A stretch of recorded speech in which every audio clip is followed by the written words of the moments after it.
ஒரு வேடிக்கையை கேளுங்களேன். என் மகன் கோயில்ல லீலாவை பார்த்து ஆர்வத்தோட பேச போயிருக்கான். அதுக்கு லீலா இந்த மாதிரி எல்லாம் கல்யாணத்துக்கு முன்னாடி கண்ட இடத்துல பேசாதீங்கன்னு சொல்லிருக்கு. லீலா இப்படி பேசுனதுல என் மகனுக்கு ரொம்ப சந்தோஷம். லீலாவோட அடக்கமான குணத்தை பத்தி எங்ககிட்ட சொல்லி சொல்லி அவனுக்கு வாயே வலிச்சு போச்சு. லீலா எப்ப எங்க வீட்டுக்கு மருமகளா வரப்போறான்னு நாங்க சந்தோஷமா காத்துக்கிட்டு இருக்கோம். நிச்சயதார்த்தத்துக்கு வசதியான புடவை தான் எடுக்கணுமா, அதுவும் காஞ்சிபுரத்துல போய் தான் எடுக்கணும்னு அவன் சொல்லிட்டான். அப்படியா? பாத்தியா லீலா, மாப்பிள்ளை எவ்வளவு ஆர்வமா இருக்கிறாரு. என் மகனுக்கு சிகப்பு கலர்னா ரொம்ப பிடிக்கும். அந்த கலர்ல தான் புடவை எடுக்கணுமா, அதையும் உங்ககிட்ட சொல்லிட்டான்.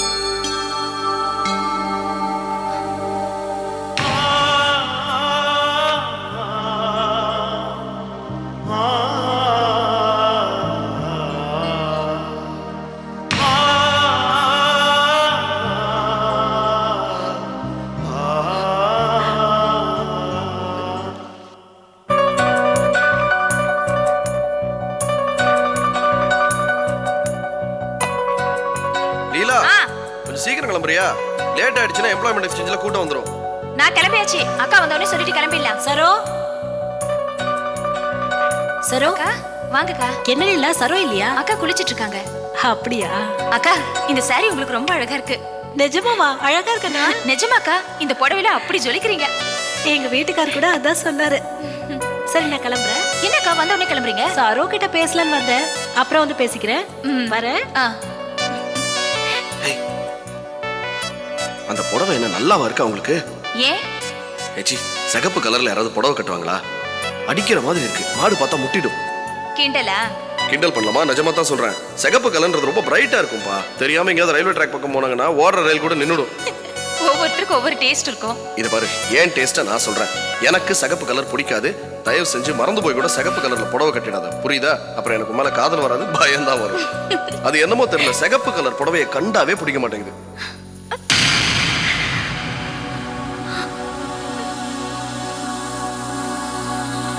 லீலா,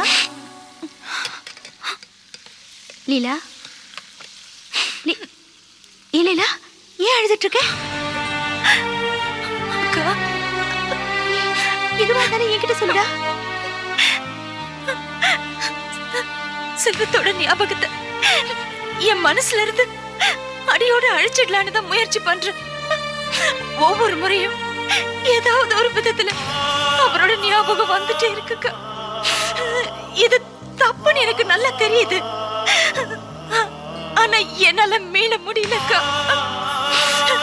எனக்கு என்ன நினைச்சா வெக்கமா இருக்கு.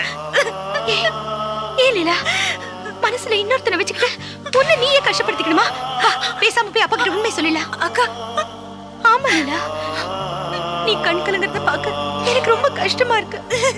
எதுக்கு உன் மனசை எல்லாத்தையும் ஒளிச்சு வச்சுக்கணும்? வா, வந்து அப்பா கிட்ட எல்லாத்தையும் ஒளிச்சிரும். வரது வரட்டும். வேணாக்கா, வேணான்னுட்டு இப்படியே காலம் பூரா அழுதுட்டு இருக்க போறியா?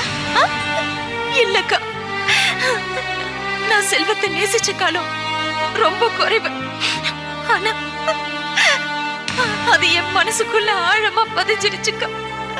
அது மறையறதுக்கு கொஞ்ச நாள் ஆகலாம், ஆனா அது நான் மறந்துதானே ஆகணும். வேற வழியே இல்லக்கா. அது என்னோட தலையெழுத்து. என்ன லீலா, தலையெழுத்து அது எதுன்னு பேசிட்டு அப்பா கிட்ட பேசினா ஏதாவது ஒரு முடிவு கிடைக்காதா? அதுக்கான நேரம் போயிடுச்சுக்கா. இப்ப போய் இத பிரச்சனை பண்ணி அப்பாவை வேதனைப்படுத்தி வேணாக்கா. என்னால அப்பாவுக்கு ஒரு சின்ன சங்கடம் கூட வரக்கூடாதுக்கா. அதுக்கு நான் எப்பவுமே காரணமா இருக்க மாட்டேன். என்னோட வேதனை என்னோட போகட்டும். என்னத்தா என்ன பண்ணிட்டு இருக்கீங்க? என்னம்மா? ஒண்ணு இல்ல, சமயம். கொஞ்சம் தள்ளு. லீலா, என்னமாச்சு? கண்ணெல்லாம் செவந்திருக்கு. அதெல்லாம் ஒண்ணு இல்ல, தாளிச்சிட்டு இருந்தாளா, கண்ணுல கொஞ்சம் புகைப்பட்டுடுச்சு, வேற ஒண்ணு இல்ல. பாத்துமா, என் மருமகளுக்கு அடுப்படியில வேலை வச்சு அவளை கஷ்டப்படுத்தாதீங்க. என்ன, எனக்கு நேரமாச்சு, நான் வரேம்மா. வரேன். சரிங்க.